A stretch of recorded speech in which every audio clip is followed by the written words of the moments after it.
네, 안녕하세요. 자, 드디어 6회 예상 문제를 풀이할 시간이 되었습니다. 자, 예상 문제의 마지막 시간이 되겠는데요. 한번 같이 풀이를 해보도록 하겠습니다. 자, 기본 작업부터 시작할 건데요. 오늘 실습 파일은 테스트 6번 파일로 실습을 진행해 주시면 됩니다. 해당 실습 파일은 유튜브 댓글에 있는 링크로 접속하셔서 파일을 다운받아 주시면 되겠고요. 자, 기본 작업부터 바로 보겠습니다. 자, 기본 작업의 문제 배점은 20점이 됩니다. 한번 같이 볼게요. 자, 소갈로 1번 문제입니다. 기본 작업 1시트에 다음의 자료를 주어진 대로 입력하라고 하고요. 문제 배점은 5점이 되겠습니다. 자, 소갈로 1번 절대 틀리면 안 되는 문제가 되겠다. 그쵸? 자, 문제에 제시된 그림을 보고 해당 데이터를 입력만 하면 되는 문제가 되겠습니다. 자, 한번 저도 같이 데이터를 입력할 건데요. 해당 문제 볼 필요 없으신 분 같은 경우에 다음 문제로 넘어가서 강의를 보시면 되겠습니다. 자, 아무튼 소갈로 1번 문제 한번 직접 입력을 해볼게요. 네, 소갈로 1번 문제를 바로 풀어볼게요. 자, 문제 보게 되면 A 3셀부터 해서 데이터를 입력하면 되겠습니다. 그쵸? 자, A 3셀부터 해서 데이터를 바로 입력해 보도록 하겠습니다. 자, 지역부터 해서 입력을 해볼게요.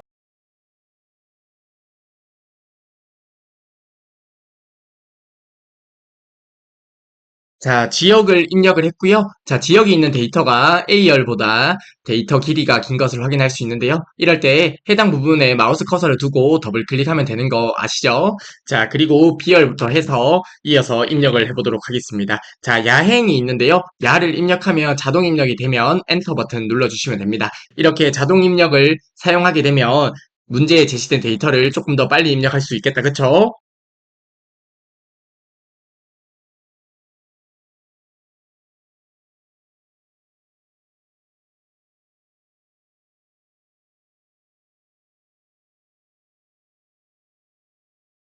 네, 축제명의 철자가 좀 어렵네요. 자, 아무튼 축제명 같은 경우에도 해당 부분에 마우스 커서를 두고 더블 클릭해서 문제에 입력된 데이터에 맞게 열의 너비를 조정해 줄게요. 자, 이어서 시작일부터 입력해 보겠습니다.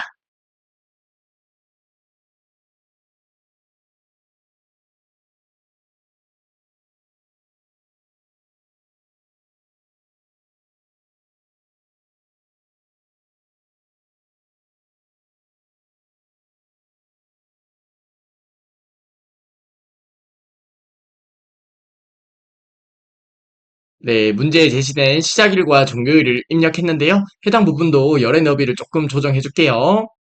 자, 그리고 F열 축제 기간 이어서 입력하도록 하겠습니다.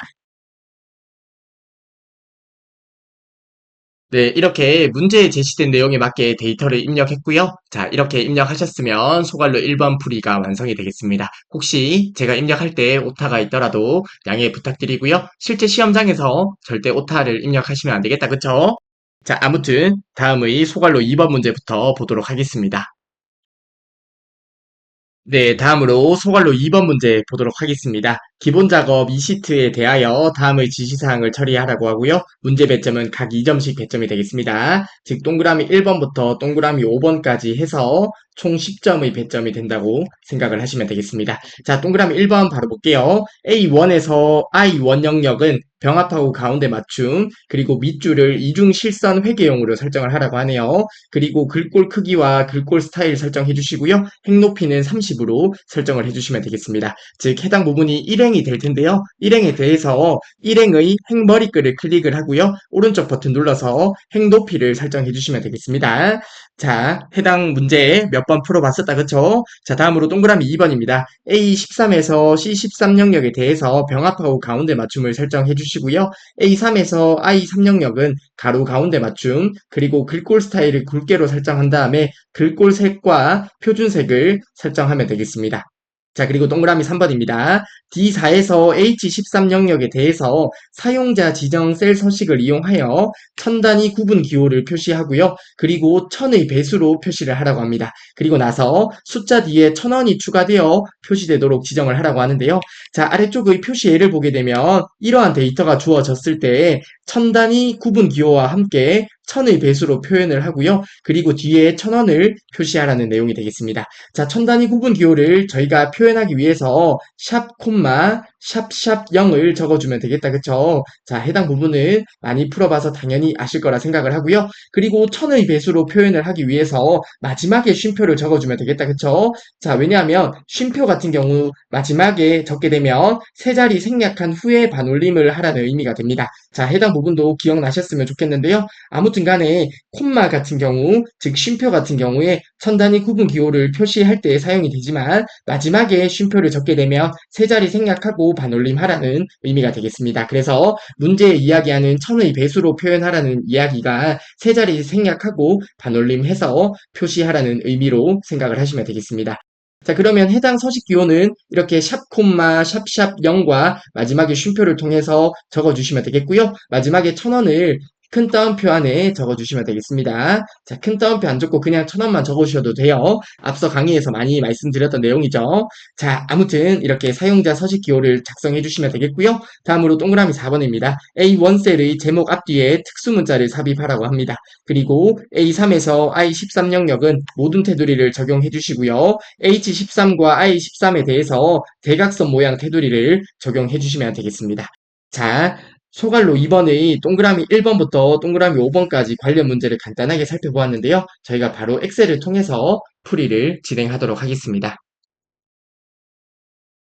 네, 기본 작업의 소갈로 2번 문제를 풀어보도록 하겠습니다. 자, 동그라미 1번부터 바라볼게요. A1에서 I1 영역이라고 하네요. 자, 해당 영역이 되겠습니다. 자, 해당 영역을 범위 지정한 다음에 문제에 제시된 내용에 맞게 하나씩 설정을 해보도록 하겠습니다. 자, A1에서 I1 영역을 범위 지정해 주시고요. 해당 부분에서 병합하고 가운데 맞춤을 설정하라고 하네요. 자, 리본 메뉴 상단에 보면 병합하고 가운데 맞춤이 있습니다. 그쵸? 자, 해당 병합하고 가운데 맞춤 클릭해 주시고요. 그리고 밑줄 이중 실선 회계용을 설정하라고 하는데요. 자, 이를 위해서 셀 서식으로 들어가서 설정을 할게요. 자, 왜냐하면 이번 메뉴 상단에 해당 부분을 클릭해서 보게 되면 해당 부분에 밑줄과 이중 밑줄만 있어요.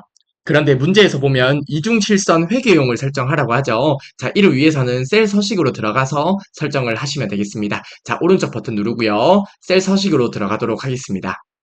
자, 그리고 나서 해당 부분에 글꼴 탭으로 들어갈게요. 자, 글꼴 탭으로 들어가게 되면 문제에 제시된 내용을 하나씩 설정할 수 있는 창이 나타나는데요. 우선은 밑줄을 이중 실선 회계용으로 선택을 해주시면 될 것 같고요. 글꼴 크기는 16으로 설정을 해주시면 되겠다. 그쵸? 그리고 글꼴 스타일은 굵게로 설정을 해주시면 되겠습니다. 이렇게 설정하셨으면 아래쪽에 확인 버튼 눌러주시면 됩니다. 자, 동그라미 1번에서 이제 마지막으로 행 높이만 지정해 주시면 되겠네요. 자, 이를 위해서 1행 머리글을 선택해 주시고요. 해당 부분에 오른쪽 버튼 누르고 행 높이를 선택해 주시면 되겠습니다. 자, 해당 행 높이를 문제에 제시된 내용에 맞게 30으로 설정해 주시면 되겠습니다. 자, 그러면 동그라미 1번의 풀이가 완료가 되겠네요. 자, 다음으로 동그라미 2번 A13에서 C13 영역이라고 하네요. 자, 해당 영역이 되겠습니다. 해당 영역에 대해서 범위 지정을 한 다음에 병합하고 가운데 맞춤, 리본 메뉴 상단에 병합하고 가운데 맞춤을 선택해 줄게요. 자, 그리고 나서 A3에서 I3 영역이라고 하네요. A3에서 I3 영역은 해당 영역이 되겠습니다. 해당 영역에 대해서 범위 지정을 하고요.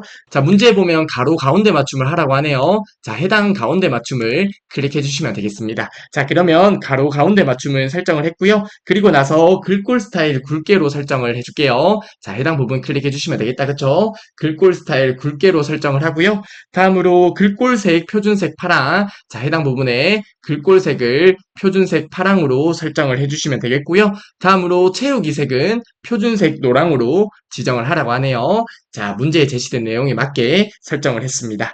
자, 다음으로 동그라미 3번 문제 볼까요? D4에서 H13 영역이라고 하네요. 자, D4가 해당 셀이 되겠습니다. 해당 셀에서 H13 영역이면 해당 영역이 되겠네요. 자, 해당 영역 범위 전체에 대해서 셀 서식을 적용해 주시면 되겠습니다. 자, 해당 부분을 범위 지정한 다음에 저희가 사용자 지정 표시 형식을 설정하도록 할게요. 자, 오른쪽 버튼 누르고요. 셀 서식으로 들어가 주시면 되겠습니다. 자, 그러면 셀 서식 대화 상자가 나타나는데요. 해당 부분에 표시 형식으로 들어가서요. 자, 범주는 사용자 지정 범주에서 저희가 관련된 사용자 지정 서식 코드를 입력해 주시면 되겠습니다. 자, 천 단위 구분 기호를 표시하라고 하므로 샵 콤마 샵샵 0이라고 적어 주시고요. 그리고 나서 천의 배수로 표현하기 위해서 마지막에 쉼표를 적어 줄 건데요. 자, 위쪽에 보면 데이터 미리 보기가 나옵니다. 마지막에 쉼표를 입력했을 때 해당 데이터가 어떻게 되는지 확인을 해 보시면 될 것 같습니다.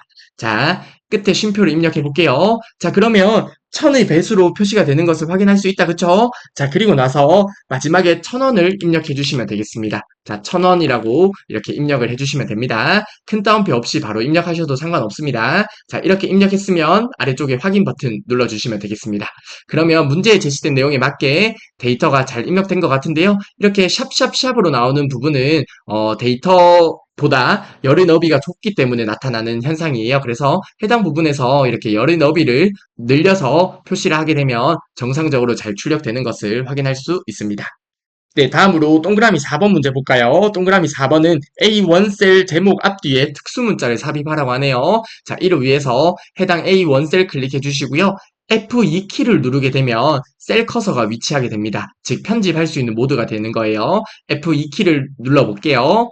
자, 그러면 이렇게 커서가 위치한다, 그쵸? 자, 이렇게 F2키를 기억하면 조금 더 쉽게 엑셀을 편집할 수 있습니다. 참고적으로 말씀을 드렸고요. 자, 아무튼 간에 특수문자를 삽입해 볼게요. 자, 한글로 미음을 입력해 주시면 된다. 그쵸? 그리고 한자 버튼 눌러주시면 되겠습니다. 그리고 나서 탭 버튼을 눌러주시면 옆으로 늘어나서 특수 기호들이 나타나는데요. 자, 문제에 보면 클로버 모양이다. 그쵸? 자, 해당 부분에서 숫자 8번 눌러주시면 되겠습니다. 자, 그리고 앞쪽에도 입력을 하면 되겠다. 그쵸? 앞쪽으로 가서 동일하게 한글 미음을 입력하고요. 한자 버튼 누른 다음에 탭 버튼 눌러주시고요. 해당 부분에서 숫자 8을 입력해 주시면 되겠습니다. 그러면 동그라미 4번의 풀이도 완료가 되겠고요. 마지막으로 동그라미 5번의 테두리 관련 설정을 해볼게요. A3에서 I13 영역이네요. 자, A3에서 해당 영역을 범위 지정을 우선 할게요. 범위 지정을 한 다음에 모든 테두리를 설정하도록 하겠습니다. 자, 리본 메뉴 상단에서 해당 부분 눌러주시면 되겠고요. 해당 부분 눌러서 모든 테두리를 선택해 주시면 되겠습니다. 자, 그리고 나서 H13과 I13 영역이네요. 자, 해당 두 영역을 범위 지정하고요. 오른쪽 버튼 누른 다음에 셀 서식으로 들어가도록 하겠습니다. 해당 부분에서 테두리 탭으로 들어가 주시면 되겠다. 그쵸? 테두리 탭에 들어가서 대각선 모양을 적용하기 위해서 해당 부분과 해당 부분을 설정하도록 하겠습니다. 자, 이렇게 클릭을 해서 설정을 해주시면 되겠습니다. 확인 버튼 누르도록 할게요. 자, 그러면 문제에 제시된 내용에 맞게 대각선 모양까지 잘 표현이 되는 것을 확인할 수 있습니다. 자, 문제에 제시된 내용을 풀이하시고 이런 결과가 나오면 잘 풀이하셨구나 생각을 하시면 되겠습니다. 네, 다음으로 소괄로 3번 문제 보도록 하겠습니다. 기본 작업 3시트에 대하여 다음의 지시사항을 처리하라고 하고요. 문제 배점은 5점이 되겠습니다. 보험 가입자 명단 표에서 보험 종류가 변액 보험 이건하네요. 이건하면 5월 조건이 되겠다. 그쵸? 월 납입액이 40만 이상인 데이터를 고급 필터를 사용하여 검색을 하라고 합니다. 소괄로 3번 문제는 고급 필터 관련 문제가 되겠네요. 자, 고급 필터 관련 문제에서 이렇게 조건이 5월일 때는 다른 행의 조건을 작성해 주시면 되겠다. 그쵸? 자, 외우는 팁 당연히 안 까먹을 거라 생각을 합니다. and 5월이에요. 자, 3, 3으로 기억을 하면 된다고 했는데요. and는 조건을 같은 행에 작성을 해주시면 되겠고요. 5월 같은 경우는 조건을 다른 행에 작성을 해주시면 됩니다. 자, 그런데 문제 보게 되면 보험 종류에 대한 하나의 조건이 있고요. 그리고 월 납입액에 대한 두 번째 조건이 있습니다. 두 가지 조건이 5월로 묶여 있기 때문에 조건을 다른 행에 작성을 해주시면 되겠습니다. 자, 고급 필터 조건은 B22부터 C24 영역에 입력을 하면 되겠고요. 고급 필터 결과 복사 위치는 동일 시트의 B26셀에서 나타나도록 설정을 해주시면 되겠습니다. 자, 소갈로 3번의 고급 필터 문제를 간단하게 살펴보았는데요. 바로 엑셀을 통해서 풀이를 진행해 볼게요. 자, 고급 필터 문제도 그리 어렵지 않게 느끼실 거라 생각을 합니다. 자, 아무튼 바로 엑셀을 통해서 풀이를 진행하도록 하겠습니다. 네, 소갈로 3번의 고급 필터 관련 문제를 풀어보도록 하겠습니다. 자, 고급 필터 문제에서 저희가 가져올 필드를 선택할 수 있는데요. 자, 문제 보게 되면 특정 필드를 가져오라는 내용이 없다, 그쵸? 자, 그러면 해당 전체 필드를 가지고 오면 되겠습니다. 그래서 해당 부분을 범위 지정한 다음에 컨트롤 C로 복사를 하고 저희가 결과를 표시할 B26셀에 붙여넣기를 먼저 하도록 하겠습니다. 자, 우선은 해당 부분을 범위 지정해서 컨트롤 C로 복사를 해주시고요. 다음으로 저희가 결과를 위치할 B26셀을 클릭하고 컨트롤 V로 붙여넣기를 해주시면 되겠습니다.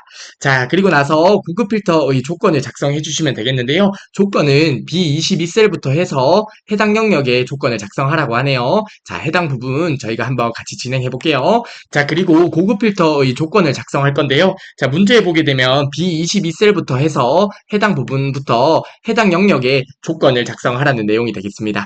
해당 부분에 저희가 고급 필터에 사용할 조건을 작성해 보도록 하겠습니다. 자, B22셀 클릭해 주시고요. 첫 번째 조건을 보면 보험 종류가 변액 보험이다. 그쵸? 자, 그러면 보험 종류라고 입력을 해주고요. 변액 보험이라고 입력을 해주시면 되겠습니다. 자, 그러면 첫 번째 조건이 될 거고요. 다음으로 두 번째 조건, 월납입액에 대한 조건이 있네요. 자, 월납입액 적어주시고요. 자, 40만 이상이라는 조건을 작성하기 위해서 크거나 같다 적어주시고요. 40만 적어주시면 되겠습니다. 그러면 문제에 제시된 내용에 맞게 고급 필터에 사용할 조건을 작성한 것이 되겠고요. 그리고 해당 조건에서는 수식을 사용하지 않았으므로 보험 종류 월납입액이라고 기존 원본 데이터에 있던 필드명과 동일하게 작성을 해주시면 되겠다. 그쵸? 자, 아무튼 이렇게 고급 필터를 작성하셨으면 자, 해당 원본 데이터가 있는 곳에 아무 곳이나 셀을 클릭하고요. 고급 필터를 수행해 보도록 하겠습니다. 자, 리본 메뉴 상단의 데이터 탭으로 들어가서 데이터 탭에 정렬 및 필터 그룹에 고급이라고 있다. 그쵸? 해당 고급 버튼 눌러주시면 되겠습니다. 자, 저희는 결과를 다른 장소에 복사를 할 거예요. 자, 조건 범위는 방금 저희가 작성했던 해당 부분을 범위 지정해 주시면 되겠다. 그쵸? 자, 해당 부분의 조건 범위를 지정해 주시고요. 다음으로 결과가 위치할 복사 위치는 해당 부분을 범위 지정해 주시면 되겠습니다. 자, 이렇게 설정하셨으면 아래쪽의 확인 버튼 눌러주시면 되겠습니다. 자, 그러면 아래쪽에 결과가 표시가 되는데요. 보험 종류가 변액보험인 데이터가 출력이 되고요. 그리고 5월 조건이기 때문에 월납입액이 40만 이상인 데이터도 잘 출력이 되는 것을 확인할 수 있습니다. 자, 이렇게 소갈로 3번의 고급 필터 관련 문제를 풀어보았고요. 그리 어렵지 않다, 그쵸? 자, 아무튼 기본 작업의 풀이를 여기서 마무리하도록 하겠습니다.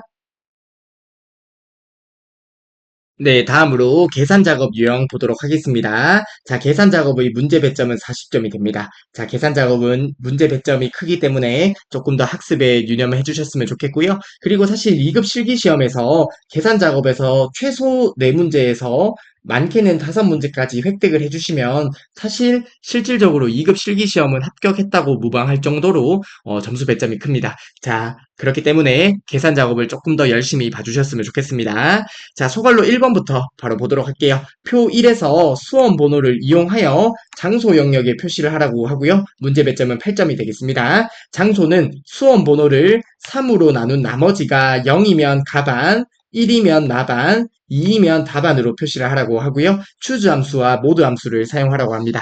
자, 추즈 함수 한번 볼까요? 첫 번째 인수로 인덱스 번호가 주어진다. 그쵸? 인덱스 번호에 해당하는 값을 구해주는 함수가 추즈 함수가 됩니다. 즉, 인덱스 번호가 1일 때는 값 1이 출력되고요. 인덱스 번호가 2일 때는 값 2, 인덱스 번호가 3일 때는 값 3이 출력되는 것이 추즈 함수가 되고요. 그리고 모드 함수가 있네요. 나눗셈의 나머지를 구해주는 함수가 모드 함수가 됩니다. 즉, 인수로 숫자가 주어졌을 때 해당 숫자를 k로 나누었을 때의 나머지를 구해주는 함수가 모드 함수가 된다. 그쵸? 자, 예를 들어서 모드 5를 3으로 나누었을 때 나머지가 2가 된다. 그쵸? 자, 5를 3으로 나누었을 때 나머지를 구해주는 함수가 모드 함수가 됩니다.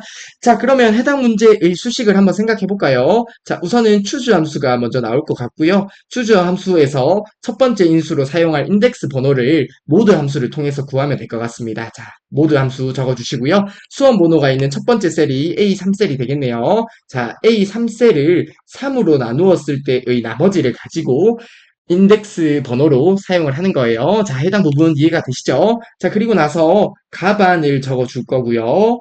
그리고 나반을 적어줄 거예요. 그리고 나서 마지막으로 답안까지 적어주시면 되겠다. 그쵸?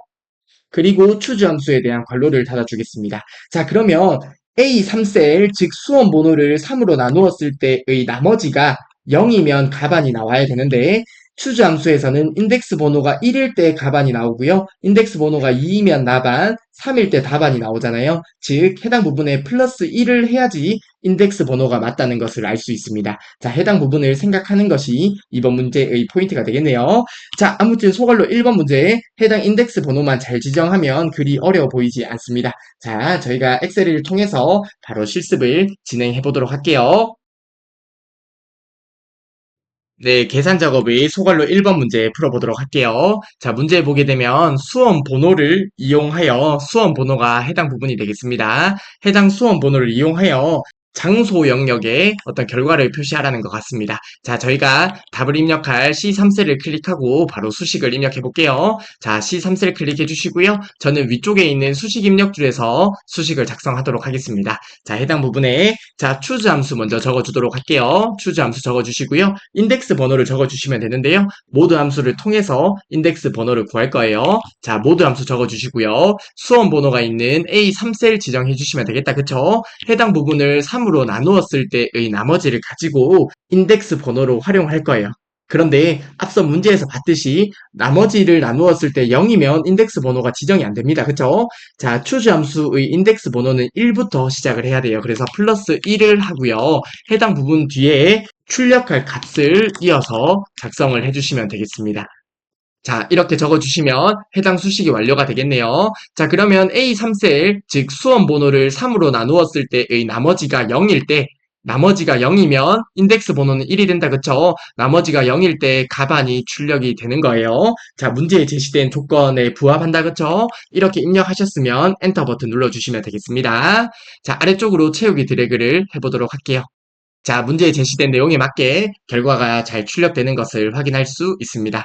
자, 앞서 문제에 말씀드렸듯이 이번 문제의 포인트는 모드 함수를 통해서 추주 함수의 인덱스 번호로 활용을 하는데요. 플러스 1을 해주는 것이 이번 문제의 포인트가 되겠습니다.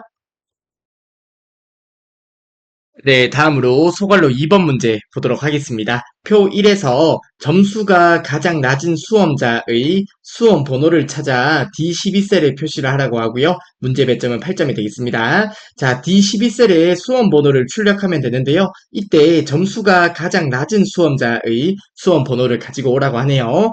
자, 인덱스 함수와 매치 함수, 민 함수가 사용이 되었습니다. 자, 아래쪽의 함수를 살펴볼게요. 자, 우선 인덱스 함수는 첫 번째 인수로 범위가 주어진다. 그쵸? 해당 범위에서 행번호와 열번호에 위치한 데이터를 반환해 주는 것이 인덱스 함수가 됩니다. 행번호, 열번호가 있다. 그쵸? 자, 인덱스 함수가 있을 때, 자, 인덱스 함수에 사용할 범위라고 가정을 해볼게요. 자, 1행, 2행, 3행, 1열, 2열, 3열이라고 가정을 했을 때, 인덱스 번호의 인수로 행번호를 1로 지정하고, 그리고 열번호를 2로 지정하게 되면 해당 부분의 값을 가지고 오는 거예요. 자, 해당 부분 이해되시죠? 자, 인덱스 함수에서 범위를 지정하고요. 범위라고 하면 해당 범위가 되겠네요. 그리고 행번호를 2, 열번호를 2로 지정하게 되면 해당 데이터를 가지고 오게 되는 거죠. 자, 이러한 역할을 하는 것이 인덱스 함수가 되겠고요. 다음으로 매치 함수입니다. 자, 매치 함수는 상대 위치를 구해주는 함수가 매치 함수다. 그쵸? 찾을 값이 있고요.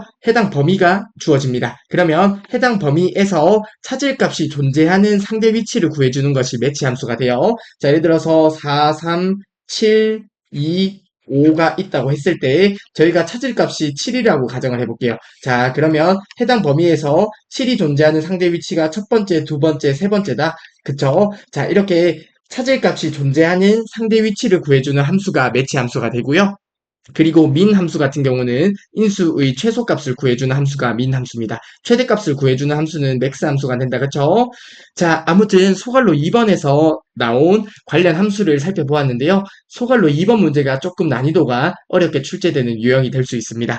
바로 엑셀을 통해서 풀이를 하고 풀이를 한 이후에 부가적으로 조금 더 설명을 드리도록 하겠습니다. 자, 소갈로 2번 문제 바로 엑셀을 통해서 풀이를 해볼게요.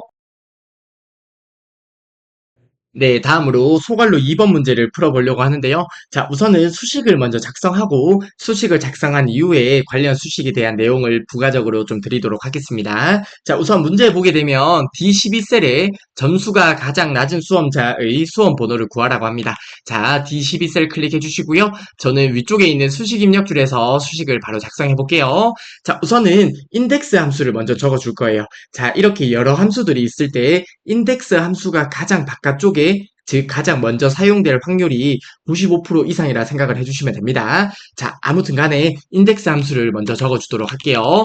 자, 인덱스 함수의 첫 번째로 범위가 주어지는데요. 저희가 수험 번호를 가지고 올 거다, 그쵸? 자, 해당 수험 번호를 범위 지정을 하도록 하겠습니다. 자, 이렇게 범위 지정을 할게요. 자, 그리고 나서 행 번호를 지정해 주시면 되는데요. 행 번호 같은 경우에 매치 함수를 통해서 구할 거예요. 자, 이를 위해서 매치 함수를 적어주시고요. 그리고 매치 함수의 첫 번째 인수가 차질값이 된다. 그쵸? 차질값은 저희가 점수가 가장 낮은 수험자를 구할 거기 때문에 점수 중에 최소값을 차질값으로 하는 거예요. 자, 민 함수 적어주시고요. 점수가 있는 범위에서 최소값을 구하는 거예요. 그리고 나서 해당 최소값이 위치하는 상대 위치를 구할 거예요.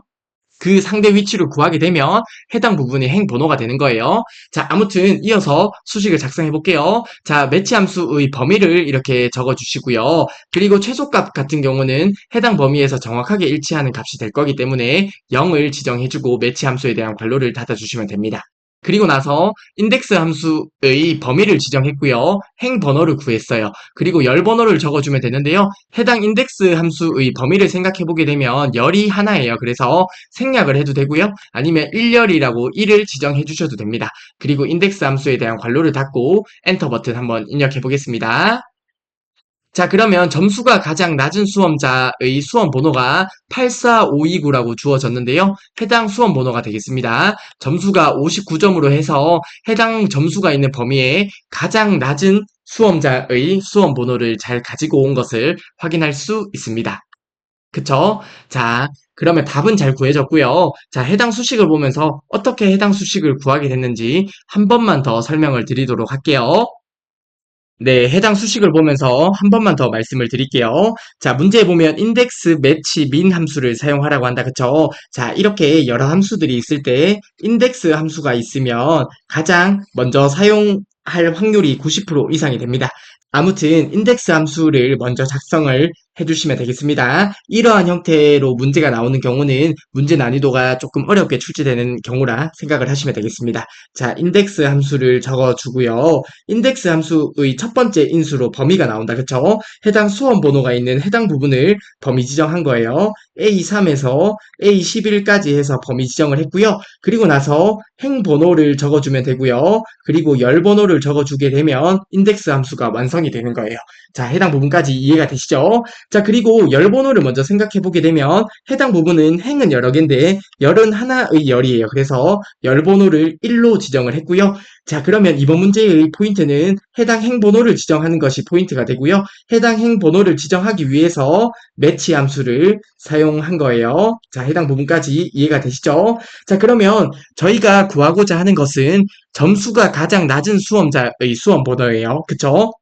자, 해당 부분을 구하기 위해서 매치 함수를 사용하는데요. 자, 매치 함수 한번 생각해 볼게요. 자, 매치 함수 적어 보겠습니다. 자, 매치 함수 적어 주시고요. 자, 매치 함수의 첫 번째 인수로 찾을 값이 나온다. 그쵸? 자, 점수가 있는 곳 중에 점수가 가장 낮은 곳이 매치 함수의 찾을 값이 되는 거예요. 그래서 민 함수를 적어주고요. 점수가 있는 해당 부분을 범위 지정한 거예요. 자, 해당 부분이 D3셀부터 D11셀이 되겠습니다. 자, 그러면 해당 범위에서 최소값을 매치 함수의 차질값으로 지정을 하고요. 그리고 D3셀에서 D11셀까지를 범위로 적어주는 거예요. 그러면 해당 범위에서 최소값이 있는 상대 위치가 나올 거잖아요. 문제의 데이터를 보면 최소값은 59가 되는데요. 59가 위치한 곳의 상대 위치가 첫 번째, 두 번째, 세 번째가 되는 거죠. 그러면 상대 위치가 3으로 출력이 되는 거예요. 그 부분이 인덱스 함수의 행 번호가 되는 겁니다. 아무튼 매치 함수를 이어서 보게 되면 해당 최소값은 해당 범위에서 정확히 일치하는 값이 될 거기 때문에 0으로 지정을 해주시면 됩니다. 자, 그러면 매치 함수를 통해서 최소값이 위치하는 상대 위치를 구했고요. 해당 위치의 결과가 인덱스 함수의 행 번호가 되는 거예요. 그래서 해당 부분에서 결과가 3으로 출력이 되었으므로 인덱스 함수의 행 번호에 해당하는 인수가 3이 되는 거죠. 그래서 첫 번째, 두 번째, 세 번째의 84529라고 하는 해당 값을 잘 가지고 오는 거예요.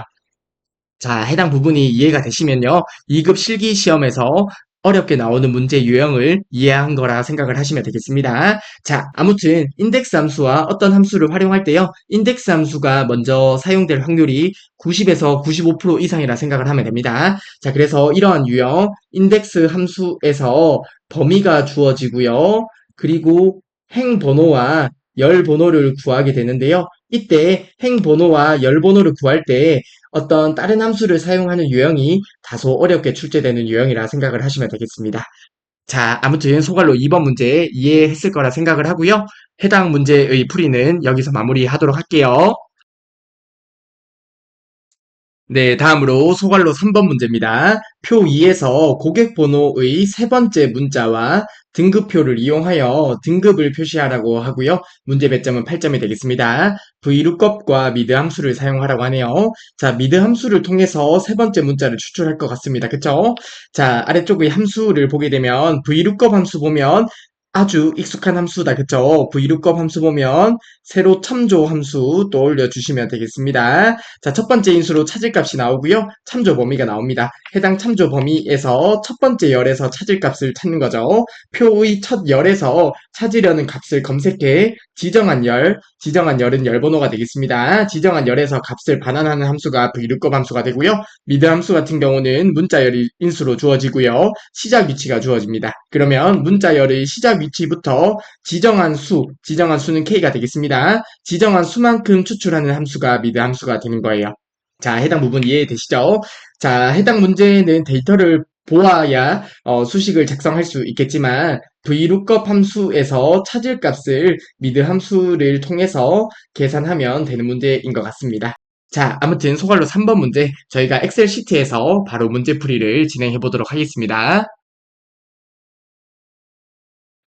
네, 계산 작업의 소갈로 3번 문제를 풀어보도록 할게요. 자, 문제 보게 되면 고객 번호의 세 번째 문자라고 합니다. 자, 고객 번호가 여기 있는데요. 세 번째 문자라고 하면 해당 부분이 되겠습니다. 해당 부분의 문자를 이용하고요. 그리고 등급표는 해당 부분이 되겠네요. 해당 등급표를 이용해서 등급을 표시하라는 문제가 되겠습니다. 한번 바로 수식을 작성해 볼게요. 저희가 수식을 작성할 H3셀을 클릭해 주시고요. 수식을 작성해 주시면 되겠습니다. 자, 해당 부분에서 작성해 주시면 되는데요. 저는 위쪽에 있는 수식 입력줄에서 수식을 작성하도록 하겠습니다. 자, 해당 부분에서 VLOOKUP 함수를 먼저 적어줄게요. 자, VLOOKUP 함수 적어주시고요. 찾을 값을 고객 번호의 세 번째 문자를 추출할 거예요. 그래서 미드 함수를 통해서 추출을 할 건데요. 고객 번호가 있는 셀 주소를 선택해 주시면 되겠고요. 시작 위치는 세 번째가 되겠다. 그쵸? 세 번째 문자이기 때문에 세 번째에서 하나의 문자를 추출할 거예요. 그래서 해당 부분의 인수를 화면에 보이는 것처럼 지정해 주시면 되겠고요. 자, 그러면 고객 번호에서 세 번째 문자를 추출하는 거죠. 해당 부분이 VLOOKUP 함수의 찾을 값이 되겠고요. 그리고 나서 참조 범위를 지정해 주시면 되겠는데 해당 부분을 범위 지정해 주시면 되겠습니다. 자, 해당 부분 범위 지정해 주시고요. 해당 부분은 채우기 드래그를 아래쪽으로 함에 따라서 참조 범위가 같이 변하면 안 되죠. 즉 해당 부분은 고정되는 범위이기 때문에 F4키로 고정을 해주시면 되겠고요. 그리고 저희가 추출할 열번호는 등급을 가져오기 때문에 1열, 2열 중에 열번호를 2열로 지정해 주시면 되겠습니다. 자, 그리고 나서 해당 고객 번호의 알파벳은 정확하게 일치겠다. 그쵸? 그래서 false를 적어주시면 되겠습니다. 자, VLOOKUP 함수에 대한 괄호 닫아주시고요. 엔터 버튼 눌러주시면 되겠습니다. 자, 아래쪽으로 채우기 드래그를 해볼게요. 자, 그러면 문제에 제시된 내용에 맞게 등급이 잘 출력되는 것을 확인할 수 있습니다. 그쵸? 자, 이렇게 VLOOKUP이나 HLOOKUP 함수 관련해서 출제되는 문제는 이렇게 쉽게 풀이를 해주셨으면 좋겠습니다. 자, 아무튼 소갈로 2번의 풀이를 여기서 마무리하도록 하겠습니다. 네, 다음으로 소갈로 4번 문제 보도록 하겠습니다. 표 3에서 부서가 홍보부인 사원의 평가 점수 중 최고 점수와 그리고 부서가 전산부인 사원의 평가 점수 중 최고 점수의 차이를 H18셀에 계산을 하라고 하고요. 문제 배점은 8점이 되겠습니다. 조건은 H21에서 I22 영역에 입력을 하라고 하고요. Dmax 함수를 사용하라고 하네요. 자, 저희가 데이터베이스 관련 함수를 많이 풀어보았습니다. 그쵸? 자, 데이터베이스 함수의 형태는 모두 동일한데요.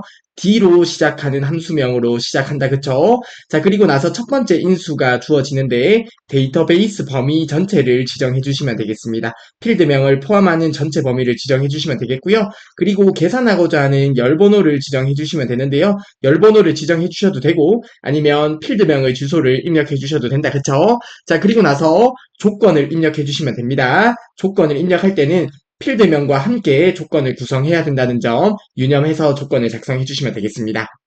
자, 그러면 소갈로 4번 문제를 간단하게 살펴보게 되면 부서라고 하는 필드가 있다고 하면 조건을 해당 영역에 작성을 하라고 하는데요.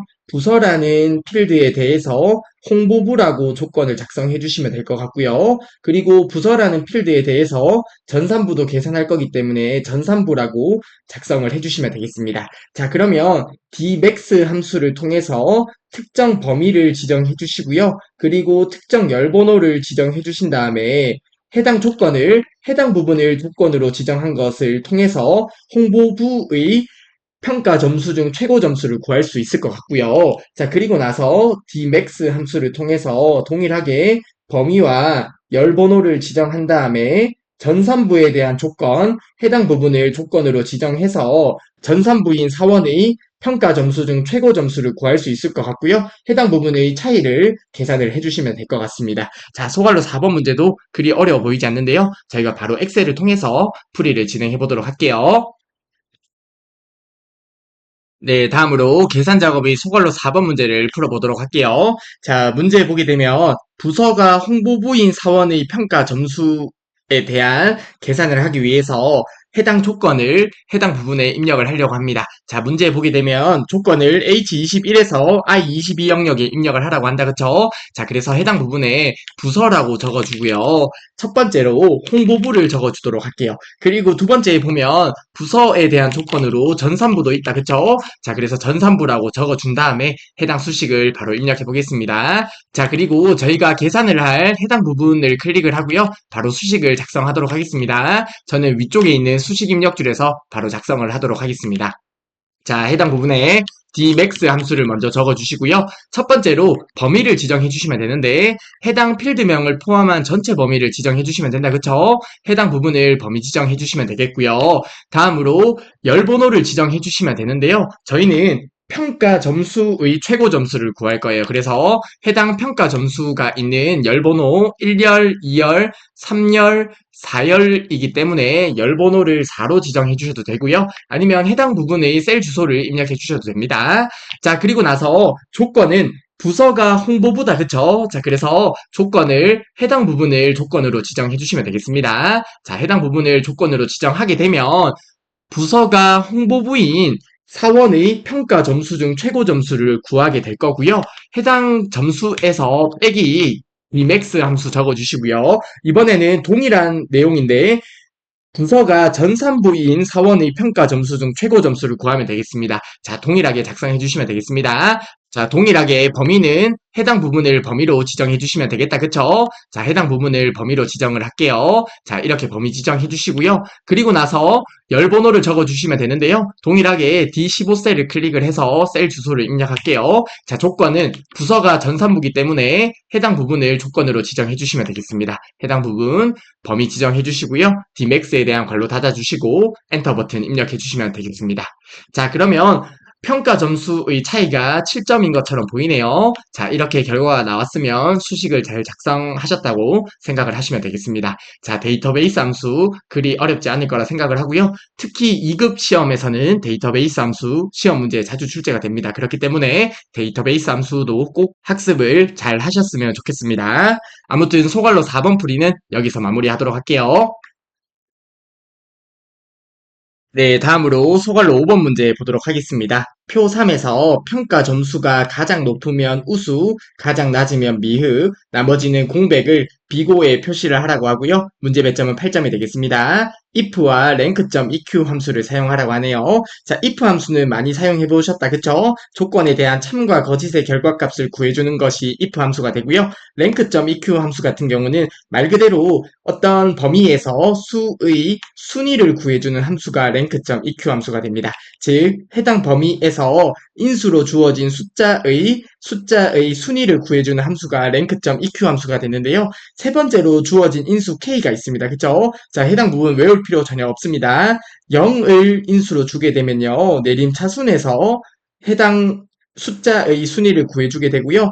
K를 1로 지정하게 되면 오름차순에서 수의 순위를 구해주게 됩니다. 자, 해당 부분 외울 필요 없고요. 엑셀의 도움말을 활용하면 됩니다. 자, 해당 부분 간단하게 예시를 한번 들어보겠습니다. 자, 예를 들어서 4, 7, 8, 10, 9, 2, 3과 같은 데이터의 범위가 있다고 가정을 해볼게요. 자, 이때 랭크점 EQ 함수를 통해서 해당 8의 순위를 구하고 싶다고 가정을 해보겠습니다. 자, 그러면 랭크점 EQ에서 해당 셀의 주소를 입력했다고 한번 가정을 해볼게요. 그리고 해당 범위를 두 번째 인수로 범위로 지정을 했다고 가정을 해보겠습니다. 자, 이때 인수를 0을 주게 되면 내림차순으로 했을 때 8이 위치한 순위를 구해주게 되는데요. 자, 한번 생각을 해볼게요. 자, 내림차순은 갈수록 내려가는 거다. 그쵸? 즉, 19, 8과 같이 큰 값이 앞으로 나오고 갈수록 내려가는 것이 내림차순이 되는데요. 그러면 10이 첫 번째고요. 9가 두 번째고요. 8이 세 번째가 된다. 그쵸? 자, 그러면 해당 부분에서 순위는 세 번째라고 이렇게 결과가 나오게 되고요. 자, 반대로 랭크점 EQ 함수에서 자, 동일하게 8의 순위를 구할 건데요. 자, 해당 범위를 범위로 지정하게 되는 거고요. 해당 범위에서 8의 순위를 구해주는 함수가 랭크점 EQ 함수가 되는데 인수를 1로 지정하게 되면 즉 오름차순에서 순위를 구해주게 되는 거죠. 오름차순은 갈수록 2, 3, 4와 같이 갈수록 올라가는 것이 오름차순입니다. 그쵸? 자, 그러면 첫 번째 순위를 가지는 것은 생각을 해보게 되면 2가 첫 번째고요. 3이 두 번째고요. 4가 세 번째고요. 그리고 7이 네 번째가 되겠네요. 그리고 8은 다섯 번째가 돼요. 그래서 순위로 5라는 결과가 나오게 됩니다. 자, 이렇게 랭크점 EQ 함수, 말 그대로 랭크가 어떤 순위를 구해줄 텐데, K 인수가 0일 때는 내림차 순위 결과를 구해주고요. K가 1일 때는 오름차순일 때의 순위를 구해주게 됩니다. 자, 해당 부분 외울 필요 전혀 없습니다. 엑셀의 도움말을 활용해서 저희가 수식을 작성하면 되겠습니다. 자, 해당 부분 이해가 되실까요? 자, 그러면 해당 수식을 간단하게 한번 생각을 해볼까요? 자, 우선은 if 함수를 적어주면 될 것 같고요. 자, 그리고 랭크점 EQ 함수를 통해서 수식을 작성해보게 되면 자, 우선은 평가 점수의 첫 번째 시작 셀이 D16셀처럼 보입니다. 그쵸? 자, D16셀이 있을 거고요. 그리고 해당 부분을 범위로 지정해 주시면 되겠네요. 자, 해당 부분을 범위로 지정했다고 생각을 해보겠습니다. 그리고 내림차순으로 지정을 하게 되면 인수를 0으로 주고요. 내림차순일 때 첫 번째 순위를 가지게 되면 해당 부분이 가장 점수가 높은 값이 되겠죠. 자, 그래서 해당 부분을 내림차순으로 정의했을 때 수의 순위가 1이게 되면, 즉 가장 높게 되면 이때는 우수라고 출력을 해주면 되는 거예요. 자, 해당 부분 이해가 되실까요? 자, 그리고 나서 if를 한 번 더 적어줄 거예요. 자, if를 한 번 더 적어줄 건데 자, 해당 부분에서 if를 한 번 더 적어주는 거예요. 자, 랭크.eq 함수라고 적어주고요. 그리고 나서 동일하게 D16셀에 대해서 해당 범위를 지정해주게 되고요.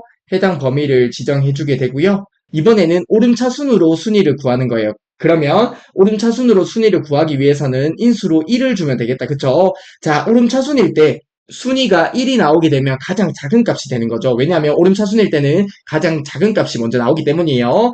오름차순으로 순위를 구하게 됐을 때 해당 순위가 1이 나오게 되면 가장 낮은 점수가 되는 거죠. 이때는 미흡이라고 출력을 해주면 되는 거고요. 자, 해당 경우가 아닐 때는 나머지는 공백이기 때문에 큰 따옴표로만 묶어주시면 되겠고요. 해당 if에 대한 괄호 닫아주시고 마지막 바깥쪽에 있는 if에 대한 괄호를 닫아주시면 해당 수식이 완성이 되는 거예요. 자, 해당 부분 이해가 되실 거라 생각을 하는데요. 이해가 안 되시더라도 저희가 바로 엑셀 워크시트에서 실습을 바로 진행해 보도록 하겠습니다.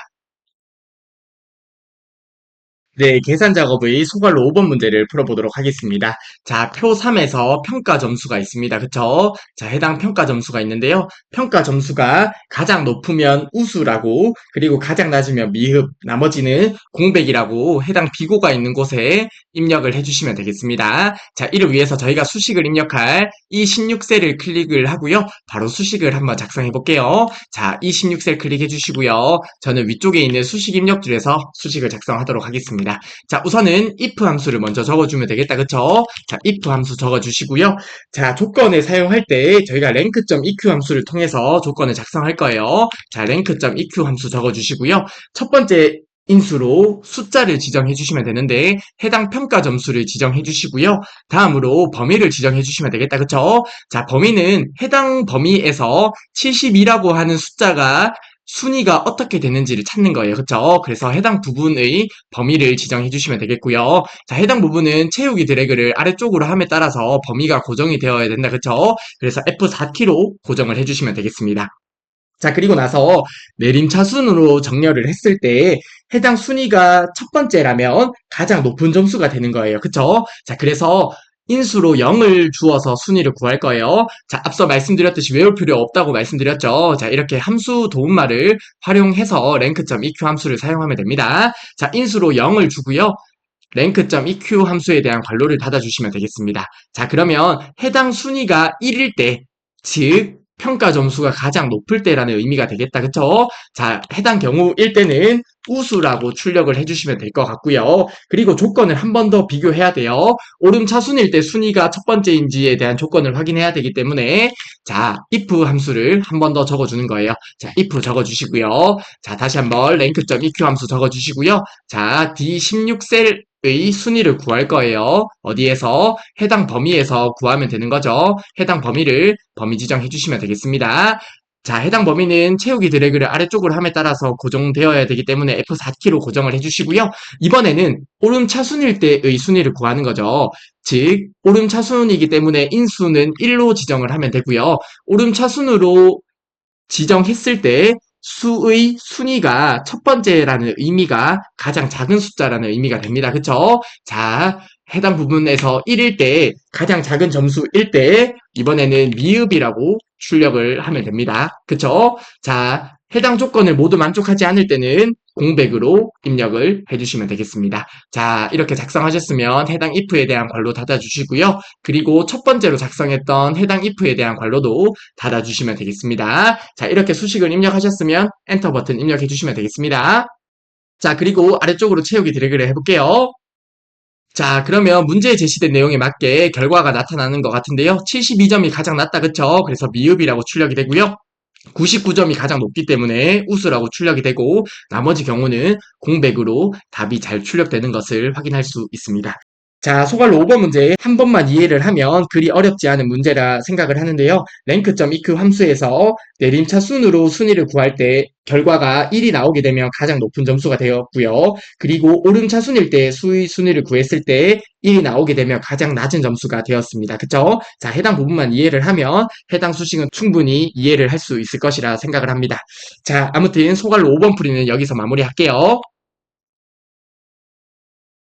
네, 다음으로 계산 작업에서 추가 문제 하나만 더 풀어보겠습니다. 표 3에서 출근 시간이 가장 느린 사원이네요. 느린 사원의 출근 시간을 표시 예와 같이 H27셀에 표시를 하라고 합니다.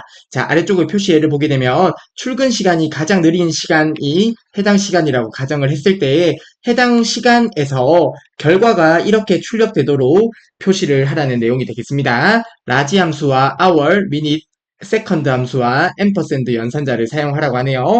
자, 라지 함수는 해당 범위에서 첫 번째 인수로 주어진 해당 범위에서 k번째로 큰 값을 구하는 것이 라지 함수가 되고요. hour 함수는 시간에서 시간을 표시하고요. minute 함수는 시간에서 분을 표시하고요. 세컨드 함수는 시간에서 초를 표시하는 함수다. 그쵸? 자, 함수들은 그리 어렵지 않은데요. 자, 해당 부분을 간단하게 한번 생각을 해볼까요? 자, 우선은 출근 시간이 가장 느린 사원을 구해볼게요. 자, 이를 위해서 라지 함수를 사용하면 될 것 같습니다. 자, 출근 시간에서 가장 느린 사원이라고 하면 출근 시간이 가장 큰 게 되겠죠. 즉, 출근 시간이 있는 해당 범위를 먼저 지정해 보겠습니다. F16셀에서 F25셀, 즉 해당 범위가 되겠습니다. 해당 범위에서 첫 번째로 큰 값을 구하게 되면 해당 부분이 출근 시간이 가장 느린 시간이 될 거고요. 자, 해당 부분 이해되시죠? 자, 해당 부분에서 저희가 시간을 추출할 거예요. 그래서 hour 함수를 적어주는 거예요. hour 함수를 통해서 해당 시간에서 시간을 추출하는 거죠. 그리고 나서 시가 있네요. 그리고 띄어쓰기도 하나 있습니다. 그쵸? 앰퍼샌드로 해서 시를 연결해 주시고요. 한 칸 띄운 다음에 큰 따옴표를 마무리해 주시면 되겠습니다. 자, 그리고 나서 앰퍼샌드로 연결을 하고요. 동일하게 해당 시간에서 이번에는 분을 추출하면 되는 거예요. 자, 이해가 되시죠? 자, 해당 부분 적어볼게요. 자, 미닛 함수를 적어주는 거예요.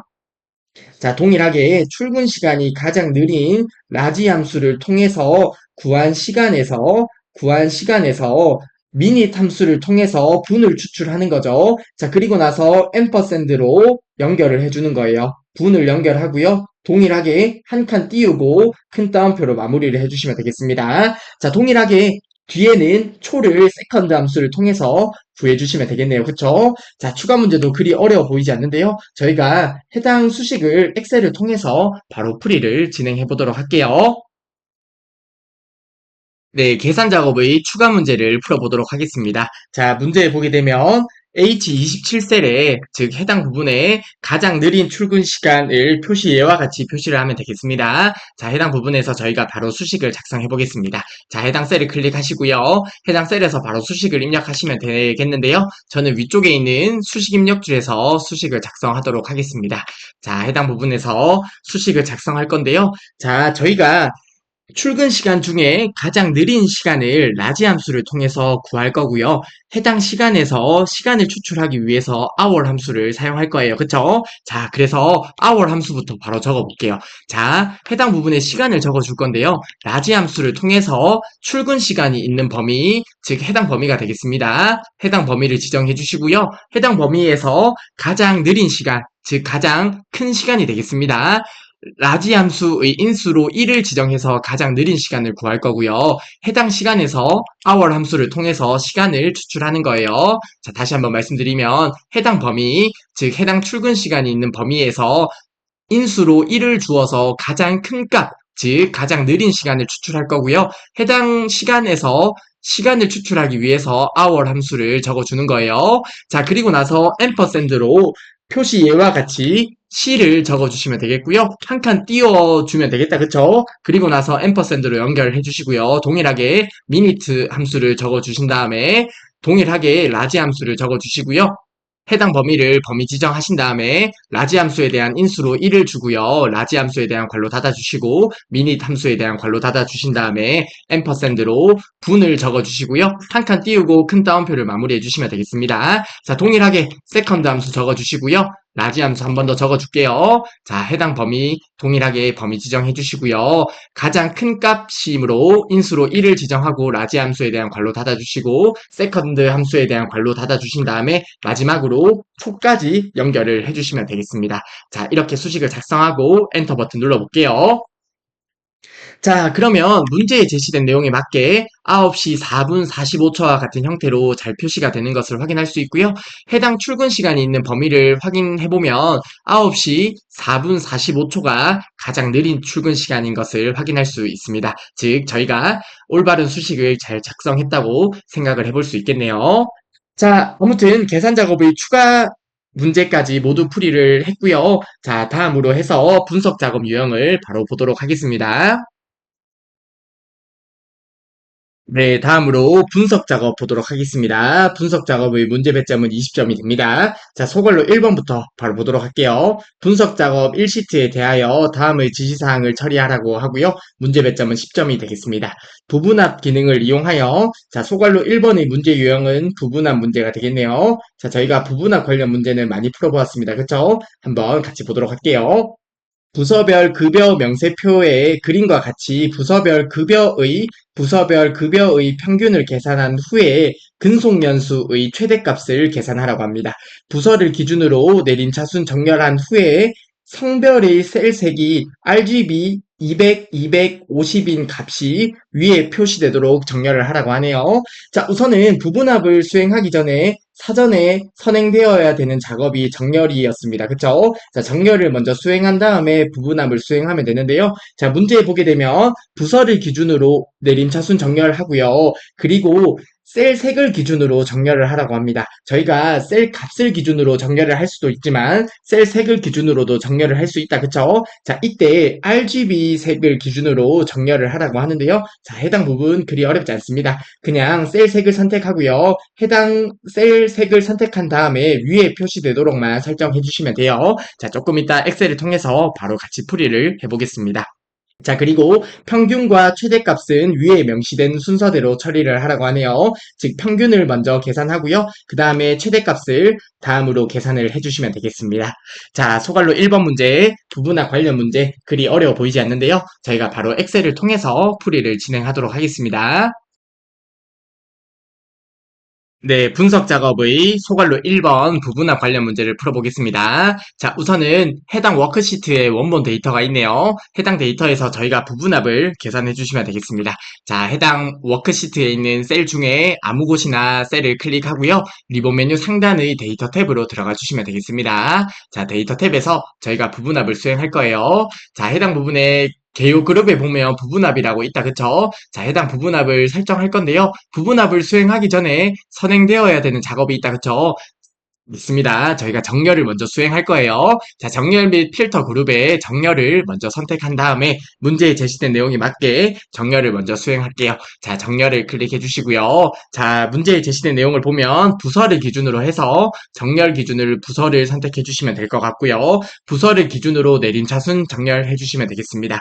자, 그리고 나서 또 다른 기준이 있습니다. 그쵸? 자, 해당 기준 추가를 클릭해 주시면 되겠습니다. 기준 추가를 클릭하고 성별을 기준으로 해서 성별 필드를 설정해 주시면 될 것 같고요. 이때는 셀 값이 아니라 셀 색을 기준으로 정렬을 한다. 그쵸? 그래서 해당 셀 색을 선택해 주시면 되겠습니다. 자, 그리고 해당 화살표 버튼을 누르게 되면 해당 화살표 버튼을 누르면 셀 색이 있는데요. 해당 색이 문제에 제시된 RGB 200, 250이 되겠습니다. 즉, 해당 RGB 색을 모르더라도 그냥 문제에 제시된 내용에 맞게 선택만 해주시면 됩니다. 자, 해당 셀 색을 선택해 주시고요. 그리고 나서 위의 표시와 아래쪽에 표시가 있는데요. 문제에 보면 위에 표시되도록 설정을 하라고 한다. 그쵸? 그래서 위의 표시를 선택해 주시면 되겠습니다. 자, 그러면 문제에 제시된 내용에 맞게 정렬을 모두 설정했고요. 자, 이렇게 설정하셨으면 아래쪽에 확인 버튼 눌러주시면 되겠습니다.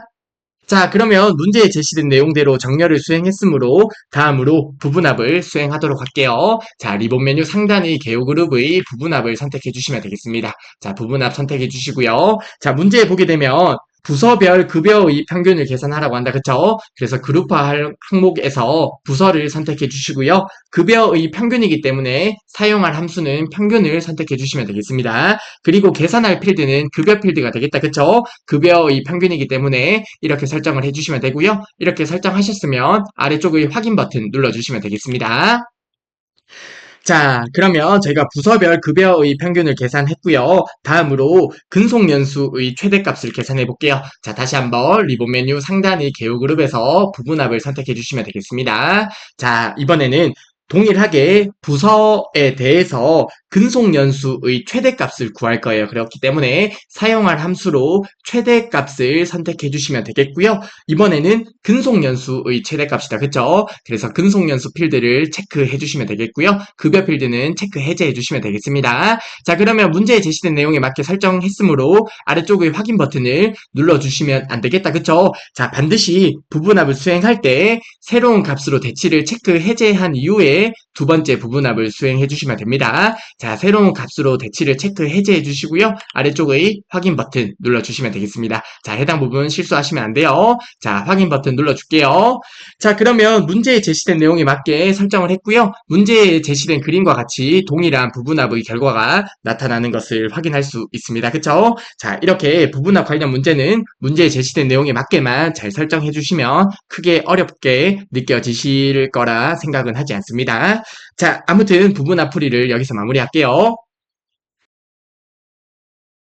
네, 다음으로 소갈로 2번 문제 보도록 하겠습니다. 분석 작업 이시트에 대하여 다음의 지시사항을 처리하라고 하고요. 문제 배점은 10점이 되겠습니다. 데이터 도구의 통합 기능을 이용하여 자, 통합 관련 문제가 되겠네요. 소갈로 2번은 통합 관련 문제가 되겠는데요. 자, 해당 문제도 그리 어렵지 않은 유형이었습니다. 자, 말 그대로 데이터를 하나로 통합해서 계산하는 것이 통합이 되는데요. 자, 문제를 이어서 볼게요. 통합 기능을 이용하여 표 1의 상품별 입고 수량, 판매 수량, 재고 수량의 합계를 표 2의 해당 영역에 계산을 하라고 합니다. 자, 저희가 데이터 도구의 통합 기능을 이용하여 문제에 제시된 내용에 맞게 하나씩 계산을 하도록 하겠습니다. 자, 바로 엑셀을 통해서 풀이를 진행해 볼게요. 네, 분석 작업의 소갈로 2번 통합 관련 문제를 풀어보도록 하겠습니다. 자, 문제 보게 되면 표 1의 상품 수량 현황이 있네요. 자, 상품별, 자, 상품이 여기 있습니다. 상품별로 해서 입고 수량과 판매 수량, 그리고 재고 수량의 합계를 해당 표 2에 계산을 하라는 문제가 되겠네요. 자, 해당 상품이 있고요. 해당 상품에 대해서 입고 수량과 판매 수량, 그리고 재고 수량의 합계를 계산하면 되겠습니다. 자, 저희가 통합 기능을 이용해서 계산을 할 건데요. 우선은 통합을 수행하기 전에 저희가 결과를 위치할 곳의 범위를 지정한 다음에 통합 기능을 수행해 주시면 되겠습니다. 자, 해당 부분 범위 지정해 주시고요.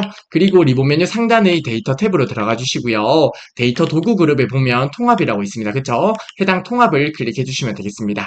자, 그리고 문제에 보게 되면 합계를 계산할 거기 때문에 함수는 합계를 지정해 주시면 되겠고요. 그리고 나서 참조 범위를 지정할 건데요. 아래쪽에 보면 저희가 사용할 레이블에 첫 행과 왼쪽 열을 사용할 거예요. 그쵸? 첫 행과 왼쪽 열을 사용할 거기 때문에 해당 부분을 맞추어서 참조 범위를 지정해 주시면 되겠습니다. 즉, 해당 부분으로 범위 지정을 해 주시면 되겠네요. 첫 행인 해당 부분이 나올 거고요. 왼쪽 열을 해당 부분을 이용할 거기 때문에 참조 영역을 해당 부분으로 범위 지정해 주시면 되겠습니다.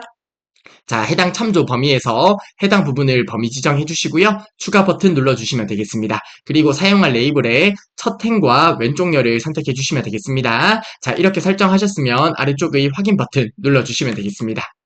자, 그러면 문제에 제시된 내용에 맞게 상품별로 해서 입고 수량과 판매 수량 그리고 재고 수량의 합계가 잘 계산된 것을 확인할 수 있습니다.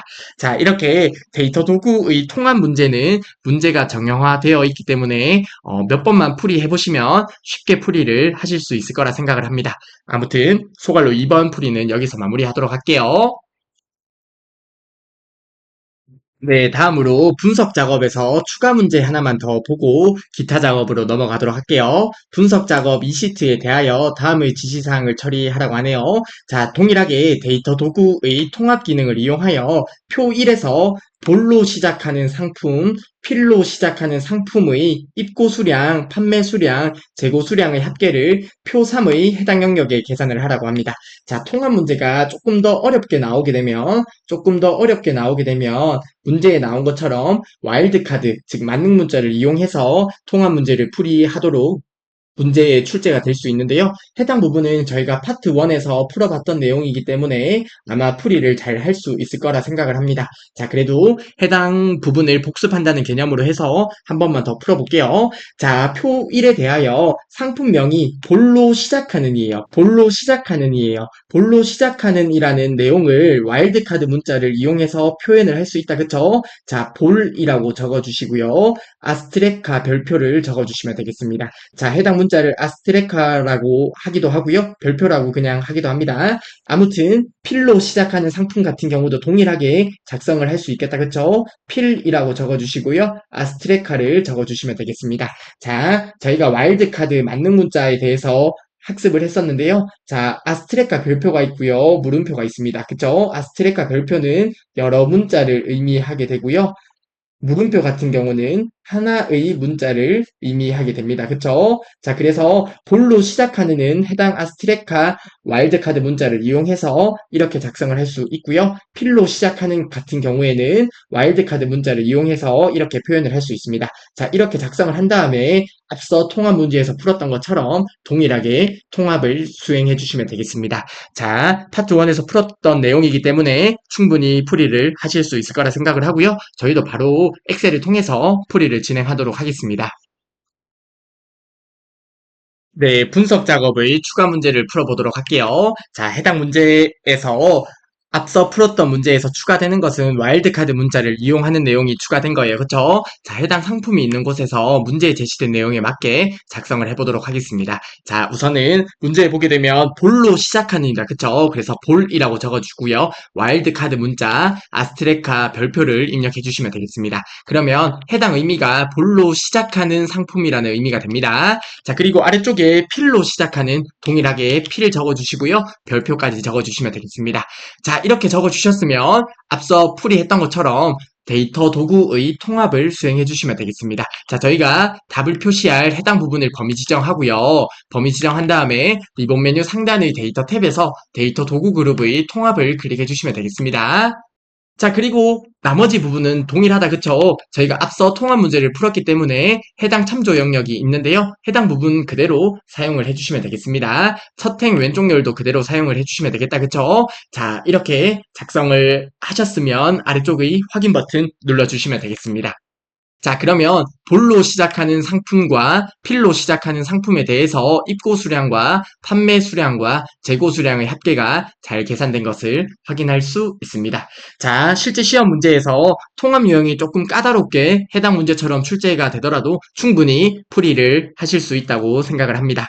자, 아무튼 분석 작업의 풀이는 여기서 마무리하도록 할게요. 네, 다음으로 기타 작업 유형을 보도록 하겠습니다. 기타 작업의 문제 배점은 20점이 되고요. 소괄로 1번부터 바로 보도록 할게요. 자, 소괄로 1번은 매크로 작업 관련 유형이 나오겠다, 그쵸? 자, 기타 작업 유형은 문제가 정형화되어 있다고 했습니다. 자, 한번 같이 볼게요. 매크로 작업 시트의 표에서 다음과 같은 기능을 수행하는 매크로를 현재 통합 문서에 작성하고 실행하라고 하고요. 문제 배점은 각 5점씩 배점이 되겠습니다. 즉 동그라미 1번부터 동그라미 2번 각 5점씩 해서 총 10점의 배점이 되겠습니다. 한번 같이 볼게요. 자, 동그라미 1번입니다. B3에서 C10 영역에 대하여 통화 서식을 지정하는 매크로를 생성하고 실행하라고 합니다. 매크로 이름은 통화로 지정을 해주시면 되겠고요. 양식 컨트롤의 단축 컨트롤을 동일 시트의 해당 영역에 생성을 하면 되겠고요. 텍스트는 통화로 입력한 다음에 해당 단추를 클릭했을 때 저희가 작성했던 통화 매크로가 실행되도록 설정을 해주시면 되겠네요. 즉 통화라는 매크로를 생성해 주시면 되겠고요. 그리고 단축 컨트롤을 생성해 주시면 되는데요. 해당 단축 컨트롤을 클릭했을 때 저희가 작성했던 통화 매크로가 실행되도록 설정을 해주시면 되겠습니다. 자, 다음으로 동그라미 2번입니다. E3에서 E10 영역에 대하여 총 지출을 계산하는 매크로를 생성하고 실행을 하라고 합니다. 매크로 이름은 총 지출이라고 설정을 해주시면 되겠고요. 총 지출은 상품가액에서 부가세를 더하고요. 주차 시간에 곱하기 1000을 해서 계산을 하라고 하네요. 자, 그리고 도형의 기본 도형 중에 사다리꼴을 동일 시트의 해당 영역에 생성을 하라고 합니다. 자, 해당 부분에 아이콘 기호가 빠졌는데요. 자, 교재에는 있으니까 양해를 부탁드리겠습니다. 자, 아무튼 도형에서 기본 도형의 사다리꼴 도형을 추가하라고 합니다. 그리고 텍스트는 총 지출이라고 입력을 하고요. 해당 도형을 클릭했을 때 저희가 생성했던 총 지출 매크로가 실행되도록 설정을 해주시면 되겠습니다. 자, 매크로 관련 문제 그리 어렵지 않다, 그쵸? 저희가 바로 엑셀을 통해서 풀이를 진행하도록 하겠습니다. 네, 기타 작업의 소괄로 1번 매크로 관련 문제를 풀어보도록 하겠습니다. 자, 우선은 해당 워크시트에 원본 데이터가 있는데요. 해당 원본 데이터가 있는 바깥쪽에 아무 곳이나 셀을 클릭하고 매크로를 작업해 주시면 되겠습니다. 즉, 해당 원본 데이터가 있는 곳에서 바깥쪽에 셀을 클릭한 상태에서 매크로를 실행하는 게 좋다고 했습니다. 그쵸? 자, 매크로를 이제 실행해 볼 건데요. 매크로를 실행하기 위해서 리본 메뉴 상단의 개발 도구 탭을 클릭해 주시면 되겠고요. 자, 해당 부분에 코드 그룹에 매크로 기록을 클릭하도록 할게요. 자, 그러면 이제 매크로 기록 대화 상자가 나타나는데요. 자, 동그라미 1번의 매크로, 통화 매크로를 설정해 볼게요. 매크로 이름은 통화라고 설정을 해주시면 될 것 같고요. 이렇게 설정하셨으면 아래쪽의 확인 버튼 눌러주시면 되겠습니다. 자, 그러면 지금부터 하는 작업들이 모두 매크로 레코더에 기록이 되는 거예요. 문제 보게 되면 B3에서 C10 영역입니다. 해당 영역에 대해서 통화 서식을 지정하는 매크로를 생성하라고 합니다. 자, 이를 위해서 해당 부분을 범위 지정해 주시면 되겠고요. 리본 메뉴 상단의 홈 탭으로 들어갈게요. 홈 탭으로 들어가서 해당 부분에서 저희가 통화 서식을 지정하도록 하겠습니다. 자, 해당 화살표 누르게 되면 통화 서식이라고 있다. 그쵸? 해당 통화 서식을 클릭하도록 할게요. 자, 그러면 문제에 제시된 내용에 맞게 해당 범위에 통화 서식이 잘 적용되는 것을 확인할 수 있습니다. 그쵸? 자, 그러면 동그라미 1번에서 이야기하는 내용은 모두 설정을 했네요. 자, 그러면 매크로를 이제 중지할게요. 리본 메뉴 상단의 개발 도구 탭으로 들어가서 코드 그룹의 기록 중지를 클릭해 주시면 되겠습니다. 자, 그리고 양식 컨트롤에 단축 컨트롤을 추가할게요. 컨트롤 그룹에 삽입을 클릭해 주시고요. 해당 부분에 양식 컨트롤의 단축 컨트롤 클릭해 주시면 되겠습니다. 자, 문제 보게 되면 G2에서 H4 영역이네요. G2에서 H4 영역에 Alt키를 누르고 해당 컨트롤을 위치시켜 주시면 되겠습니다. 단축 컨트롤을 추가하게 되면 매크로 지정 대화 상자가 나타나는데요. 해당 부분에서 저희가 방금 작성했던 통화 매크로를 선택해 주시면 되겠고요. 아래쪽에 확인 버튼 눌러주시면 되겠습니다. 자, 그리고 해당 컨트롤에 통화라고 입력을 해주시면 되겠습니다. 해당 부분에 통화라고 입력을 해주시면 되겠네요. 자, 그러면 동그라미 1번의 매크로 관련 문제를 모두 풀어보았고요. 해당 매크로가 잘 작동하는지 확인을 해볼까요? 자, 해당 부분을 범위 지정한 다음에 홈 탭으로 들어가서 일반으로 서식을 적용할게요. 자, 그리고 나서 저희가 방금 작성했던 해당 단축 컨트롤을 클릭하도록 하겠습니다. 자, 그러면 문제에 제시된 내용에 맞게 통화 서식이 잘 적용되는 것을 확인할 수 있고요. 동그라미 1번의 매크로 관련 문제를 잘 풀었다고 판단을 할 수 있겠네요. 네, 다음으로 매크로의 동그라미 2번 문제를 풀어보도록 하겠습니다. 자, 이제 매크로 바로 기록할게요. 리본 메뉴 상단의 개발 도구 탭으로 들어가 주시고요. 자, 해당 부분에서 코드 그룹의 매크로 기록을 클릭해 주시면 되겠습니다. 자, 매크로 이름을 설정하면 되겠습니다. 매크로 이름은 총 지출이라고 설정을 해주시면 될 것 같고요. 매크로 이름을 이렇게 설정하셨으면 아래쪽에 확인 버튼 눌러주시면 되겠습니다. 자, 그러면 지금부터 하는 작업들이 매크로 레코더에 기록이 될 텐데요. 문제 보게 되면 E3에서 E10 영역, 해당 영역이 되겠습니다. 해당 영역에 문제에 제시된 내용에 맞게 수식을 작성해 주시면 되겠습니다. 자, E3셀을 클릭하고요. 해당 부분에서 수식을 바로 작성해 볼게요. 자, 상품 가액을 더하라고 하네요. 상품 가액이 있는 셀을 클릭해 주시고요. 더하기, 그리고 나서 부가세가 있는 해당 셀을 클릭해 주시고요. 그리고 나서 더하기, 그리고 괄호 열고요. 주차 시간이 있는 셀을 클릭해 주시고요. 곱하기 1000을 한 다음에 괄호를 닫고 엔터 버튼 입력할게요. 그리고 아래쪽으로 채우기 드래그를 설정하도록 하겠습니다. 그러면 문제에 제시된 내용에 맞게 총 지출이 모두 계산이 된 것을 확인할 수 있습니다. 그쵸? 자, 그러면 관련된 내용을 모두 설정했으므로 리본 메뉴 상단의 기록 중지를 클릭해 주시면 되겠습니다. 자, 그리고 나서 문제에 보면 도형을 추가하라고 하네요. 이를 위해서 리본 메뉴 상단의 삽입 탭으로 들어가 주시고요. 일러스트레이션 그룹에서 도형을 클릭해 주시고요. 기본 도형 중에 사다리꼴을 찾아주시면 되겠습니다. 자, 해당 도형 위에 마우스 커서를 올리면 도형의 이름이 나타난다. 그쵸? 해당 사다리꼴 도형을 클릭해 주시고요. 문제에 보면 G6에서 H8 영역입니다. 자, G6 영역부터 해서 Alt키를 누르고요. H8 영역까지 해서 위치를 시켜주시면 되겠습니다. 자, 그리고 해당 도형에 총 지출이라고 입력을 해주시고요. 해당 도형에 저희가 작성했던 매크로를 지정해 주시면 되겠습니다. 해당 도형 클릭하고 오른쪽 버튼 누른 다음에 매크로 지정을 클릭해 주시면 되겠습니다. 자, 매크로 지정 클릭해 주세요. 자, 그러면 저희가 방금 작성했던 총지출 매크로가 있습니다. 그쵸? 해당 매크로를 클릭하고요. 아래쪽에 확인 버튼 눌러주시면 되겠습니다. 자, 그러면 동그라미 2번의 내용도 모두 설정을 했는데요. 한번 해당 매크로가 잘 작동하는지만 확인을 해볼까요? 해당 총지출이 있는 곳을 딜리트 버튼 눌러서 데이터를 지우고요. 해당 도형을 클릭해 보도록 하겠습니다. 자, 해당 도형을 클릭하게 되면 이렇게 총지출이 있는 곳에 잘 계산이 되는 것을 확인할 수 있습니다. 자, 이렇게 동그라미 1번과 동그라미 2번의 매크로 관련 문제를 모두 풀어보았습니다. 자, 매크로 관련 문제 그리 어렵지 않다, 그쵸? 네, 다음으로 기타 작업의 소괄로 2번 차트 작업 관련 문제를 풀어볼게요. 차트 작업 시트의 차트를 지시사항에 따라 아래 그림과 같이 수정을 하라고 하고요. 각 2점씩 배점이 되겠습니다. 즉 동그라미 1번부터 동그라미 5번까지 해서 각 2점씩 총 10점의 배점이 되겠습니다. 자, 한번 문제를 같이 볼게요. 동그라미 1번입니다. 차트 종류를 3차원 원형으로 변경을 하라고 하네요. 자, 문제에 제시된 내용에 맞게 3차원 원형으로 변경을 해주시면 되겠습니다. 자, 동그라미 2번 차트 제목을 차트 위로 지정한 후에 A1셀과 연동되도록 설정을 하라고 합니다. 자, 아래쪽에 차트 그림을 보게 되면 차트 제목이 차트 위에 표시가 되어 있는데요. 해당 차트 제목을 A1셀과 연동되도록 설정을 해주시면 되겠고요. 도형 스타일을 색 윤곽선 파랑 강조 1로 지정을 해주시면 되겠습니다. 자, 그리고 동그라미 3번 3차원 회전에서 Y회전을 45도로 지정을 하라고 하네요. 자, 해당 문제도 문제에 제시된 내용에 맞게 하나씩 설정을 해주면 됩니다. 조금 이따 엑셀을 통해서 바로 풀어볼게요. 자, 다음으로 동그라미 4번입니다.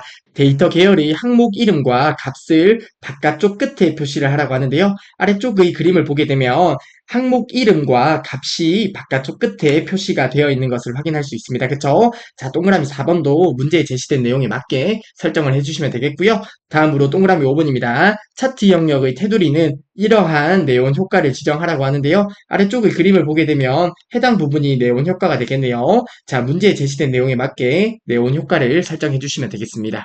자, 소갈로 2번의 차트 작업 문제도 간단하게 살펴보았는데요. 해당 부분도 문제에 제시된 내용에 맞게 하나씩 설정만 하면 되므로 그리 어렵지 않게 풀이를 해주셨으면 좋겠습니다. 자, 아무튼 소갈로 2번의 차트 작업 문제를 저희가 엑셀을 통해서 풀이를 해볼게요.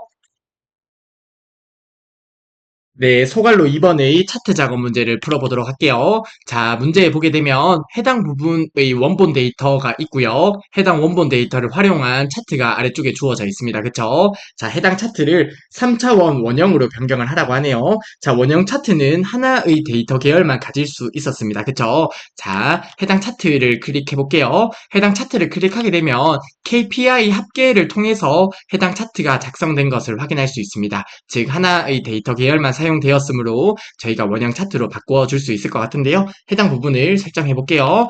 해당 차트 영역 클릭해 주시고요. 오른쪽 버튼 누른 다음에 차트 종류 변경을 클릭해 주시면 되겠습니다.